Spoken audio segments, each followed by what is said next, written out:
Hey everybody, Aaron Count, Sage Dynamics, and this is the Leupold Deltapoint Micro. Every now and then in the gun world, a product comes along that is new and a departure from what is normal, and the internet will mercilessly attack it. And the Leupold Deltapoint Micro is that product for right now until something else that's a departure from the normal that comes along. Innovation doesn't occur unless people take risks. And one of the things that we've seen with red dots is everybody's been kind of following the same mold, if you will. That's not necessarily a bad thing, because sometimes things only work the way that they work, and you're only going to get small departures from design that are based on durability or aesthetics. Leupold released the Deltapoint Micro. They announced it much earlier this year, and I was finally able, I should say much later last year, and I was finally able to get my hands on one, and I went ahead and mounted it on a Glock. Now it comes as it basically marries to the rear dovetail of your gun, either a Glock and an M&P. I went ahead and mounted it on a Glock. My initial impression of the Deltapoint Micro was, well, WTF. It kind of goes against what makes a red dot so advantageous, which is it gets a red dot in a position where you don't have to worry about iron sights, whereas this one sits low profile, and it literally keeps your front sight post in the 9mm sized objective window the entire time you're using it. So just mounting it on the gun, I was kind of like, well, this is going to be aggravating because I'm going to have a front sight post in my sight picture whenever I'm using this thing. Also, the objective window is very small. Not a big deal, but it's something that I definitely knew I wasn't going to like getting into. At least I absolutely knew I wasn't going to like getting into it, because I like a large window. It doesn't have to be super large, but I like it to be unobstructed by iron sights, because my iron sights are only there if I need them. Whereas with the Deltapoint Micro, mounting it up, getting the first few rounds down range with it, that front sight post is always there, even if I'm not focused on it, which is not how you use a red dot. You focus on the target. It's always in my view, and that's something that I initially thought was going to be annoying. So you're getting a 3 MOA dot and a 9mm window. Size comparison, the dot does take up quite a bit of the objective lens, depending on the brightness settings and the lighting conditions you're using. Just the basic design of this optic, it puts it in line as low as possible to the frame, meaning all the electronics sit to the rear of the gun, which is, again, a departure from what we're normally used to seeing. And the mounting method, I actually thought was pretty smart.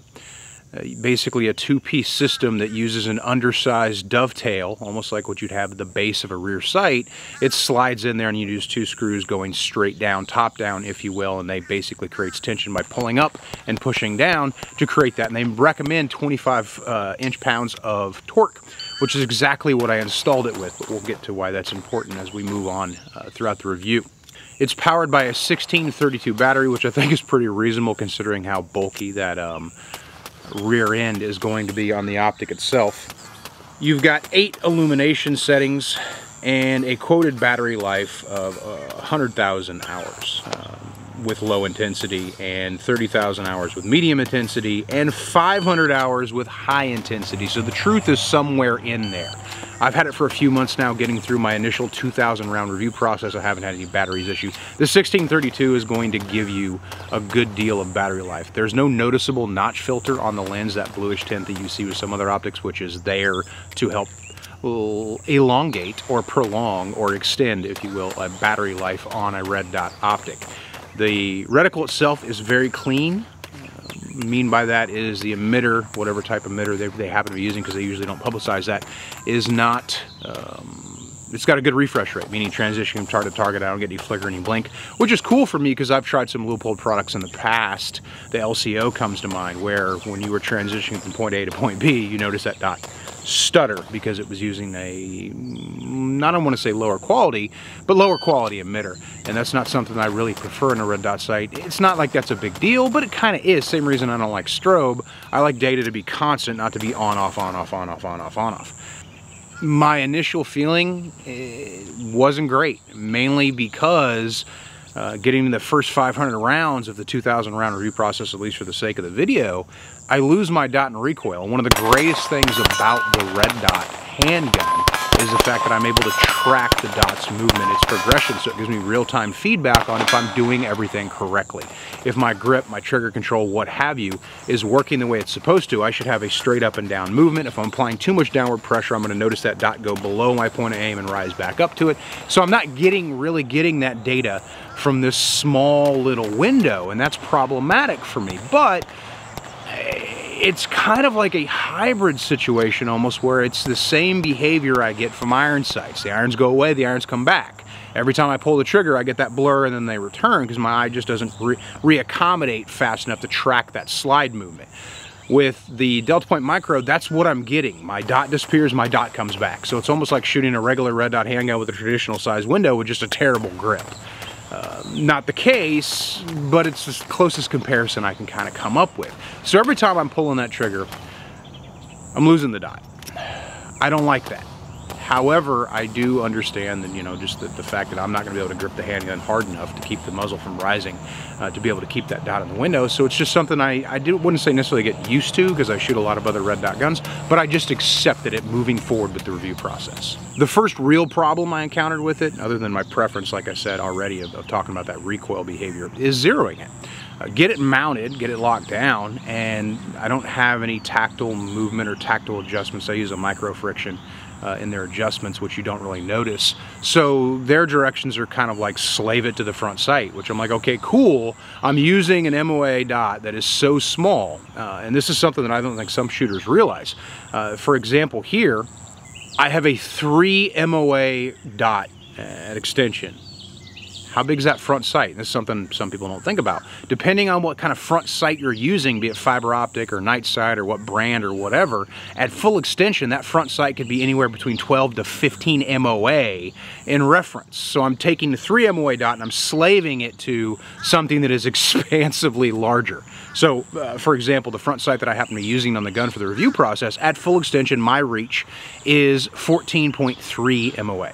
I'm taking a 3 MOA dot and I'm slaving it to a 14.3 MOA front sight post. And this may make some people's brains cook a little bit, but I have a lot of room for error in that size. So even after I slaved it, I still had to put it on paper, which you should anyway, and zero it. Problem being, the dot is sitting inside the front sight post. I don't have a lot of ability to work over it. I can't present it higher and get above that front sight post, because the front sight post is, well, taking up most of my available 9mm size objective window. But I managed. I was able to do my 25-yard zero with a little trial and error and frustration, having to zero in a way that I'm not used to having to zero, but I got it done. That is, from first to last round, remained a constant aggravation for me, in the fact that the front sight post is all up in that window. The good news, and this is some people have brought up, well, now I lose my iron sights. You really don't, because now you have a ghost ring, which I know some people like ghost ring style sights on their guns anyway. So I can turn the dot off and still use the objective window of that 9mm window and that front sight post and still get reasonable hits. So as long as the optic doesn't break, I should be able to have a backup sighting system in the event that my reticle stops working. And another thing that some people brought up, and I feel like I should just address this right now, you can take the slide off of the gun. You can put the slide back on the gun once you have the optic installed. I think some people are like, oh, I can't get it off. Maybe they're trying it in a gun store or something. When I posted it on Instagram, I got comments about that, and I'm just like, you must have only spent like 10 seconds with it or just watched a video, because if you remove the battery cap and the electronics package, the slide goes on, the slide comes off. It's not a big deal. So yes, you can remove the slide once the optic is mounted. So after I got in 500 rounds, you know, working through my normal review process, part of that includes one-handed manipulations. I use the optic body itself to work the slide of the gun, which is something we've been teaching in handguns since semi-automatic handguns were a thing. If you only have one hand available for whatever reason, be it injury or situation, I need to manipulate that slide, because I can't I got to work the slide for some reason. We used to teach people to use the rear sights. In fact, we still do. When you mount an optic on a handgun, it just makes more sense to use the optic itself. Now, the caveat being, don't do that unless you absolutely have to, because that's your primary source of aiming, and you don't want to knock that out of zero or alignment or what have you. But doing those one-hand manipulations, didn't experience any problems during that first 500 rounds, but I do one-hand manipulations throughout the review. After I got 500 rounds into the gun and got a really good feel for the optic, I went ahead and did the 500 round burn down. Because this optic mounts to a Glock, generally what I would do is throw my auto sear on there, because I am an FFL SOT and I have a registered auto sear for a Glock handgun, and I would do the 500 round burn down on full auto, just to save my digits, because shooting a lot can lead to, you know, well, injury and strain and just fatigue in general. Not able to do that because of the way this optic is designed, so I had to do it the old school way, and I begrudgingly worked my way through the 500 round burn down. So here is your burn down.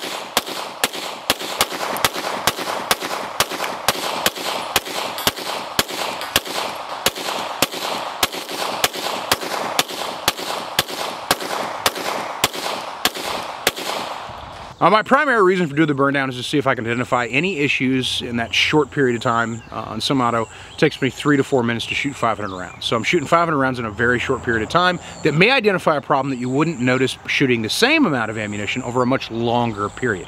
Because 500 rounds in that short period of time is pretty much in fantasy land for something you'd ever really have to do. But reviews are meant to be torture tests in a way, as long as we're at least hanging out in the neighborhood of realism. So 500 round burn down, no problem, which brought us to just getting a better feel for the optic. Another thing I do is a drop test every 500 rounds. One of the things that happened on the very first drop test is the optic shifted in the rear dovetail. Now, I torqued to spec. I followed Leupold's direction to the letter, or so I thought. I have an actual torque wrench which tells me, hey, this is what they recommend. I go ahead, beep, beep, beep, program that in there. I do my adjustment. First drop test, it shifted noticeably, and I put it on paper just to confirm the zero was off. So I had to remount the optic. Now, I'm gonna go ahead and just say, hey, maybe I just got my numbers mixed up, maybe I was doing things wrong, maybe I didn't use thread locker correctly, all these things that I know how to do, but benefit of the doubt. I went ahead and remounted, recentered, and re-zeroed, and just kind of started over from almost zero. Instead of 2,000 rounds in this video, you're gonna get 2,500, because I went forward with the drop testing there. Every 500 rounds, I went ahead and did another shoulder height drop test on the optic. From first to last. First, let's go ahead and get into it. Here's the 5-round group I fired at the zero distance of 25 yards after my alignment faux pas, so kind of resetting the clock a little bit. Here's a 5-round group fired at 25 yards.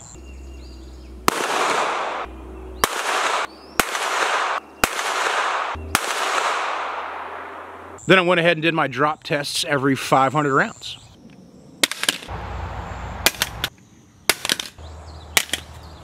And here is a 5-round group fired after the final drop test, which actually brings the total of drops up to 5. But for purposes of zeroing groups of that first causing the shift, we went ahead and shifted it forward a little bit, so we're getting 2,500 rounds out of this review. Here's the final drop test, or final group, I should say, after the final drop test.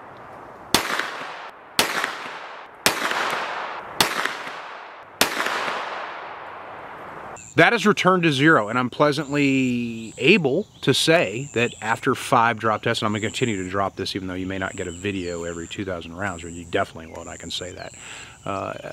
No loss of zero after that first time. I don't know what happened. I'm pretty sure I followed the directions. I'm positive I followed the directions. Ghost of the machine, fluke, happenstance, whatever you want to call it. After I remounted, or I should say corrected the mounting of the Deltapoint Micro, 4 more drops after that, you saw the 2 groups, no issues. Durability's there. I didn't have any lens breakages. One thing I did notice though, and I'm still not necessarily sure what it is after the second drop I had something appear on the rear lens that's inside the enclosed optic. I don't know what it is. Maybe it's some kind of glue or debris from the manufacturing process, or maybe it's some kind of defect. It's something that was not supposed to be in there. It appeared on that rear lens and never went away. But it didn't really affect my ability to use the optic because I'm looking at the target. I'm not staring at that white nonsense or the dot. How do I feel about it? If red dots are a drug, I'm a drug dealer, and this would be a gateway drug. Personally, I don't like it. I don't need it. I don't recognize the need for it for myself. However, the other side of Dunning-Kruger is realizing that just because I know something, or I'm good at something, or I'm experiencing something, I cannot assume other people are as well. This is definitely a gateway drug for the dot-curious crowd. For some people who've had not even a 5-minute conversation of proper technique, and they've picked up a red dot gun and they hate it because they feel like they're better at their iron sights, and they forget that you actually have to spend more than 5 minutes doing something to get proficiency at it. This is something that can get people involved in red dots and maybe eventually evolve past it. I like the fact that this optic exists. I like the fact that, at least right now, initially 2,000 rounds, it has passed my review process. I like the fact that people are going to be able to grab one, get over the fact that it looks silly, whatever. If it works, it doesn't matter. And they're going to be able to experience the gateway drug of red dots closer to what they're used to. So this is bridging the gap between iron sights and just straight up red dots. Yes, there are some things about it I don't care for. That's just me personally, my opinion, but I'm trying to separate myself and, as always, be as objective as possible. This is not something I would personally carry or I would personally use. But if someone was getting into red dots and they were curious, it's something I would absolutely recommend because it doesn't require permanent modification to your gun. It's probably going to have a reasonable resale value, and it allows you to mount a red dot and get acclimated to using the red dot, especially if you don't plan on, or you're not able to, or you're not going to take a class anytime soon, or you're one of those people that doesn't believe you need training because you somehow got experience through osmosis because you had a cousin's buddy's sister's husband who was a Marine, because that translates. Or you talked to a guy in a bar one time who was, you know, an Army Ranger for 15 minutes, and that translated all his experience into you, because that's how it works. It's like Highlander without the cutting off of the heads.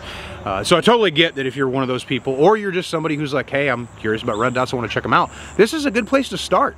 I don't think that anyone is going to get one of these if they're a serious shooter and start and end their red dot shooting with this optic. But I do like the fact that it does exist, and it can help bring people across that trench line of iron sights only to where they should be, which is, hey, red dots allow us to shoot more naturally. Even though it's a technology we have to put on the gun, it allows us to actually shoot and see naturally, which is super beneficial. So I'm glad this exists. Can they improve upon it? Oh, absolutely. They can make the windows slightly larger. That would be cool. But it's not doing everything other red dots do, because I don't think they were trying to accomplish that. I'm not sure what the actual conversation was, but it probably was somewhere along the lines of, let's create something that bridges the gap. That had to be a conversation that took place, because this thing is so similar to iron sights in its application and its design that had to have been a conversation that happened. If it wasn't, then hopefully Leupold watches this video and steals that concept from me and starts promoting it in that way, because I feel like that's exactly what it's doing. I feel like some of the ways they promoted this optic haven't really helped people understand why, or what's so great about it, or what would be advantageous about it.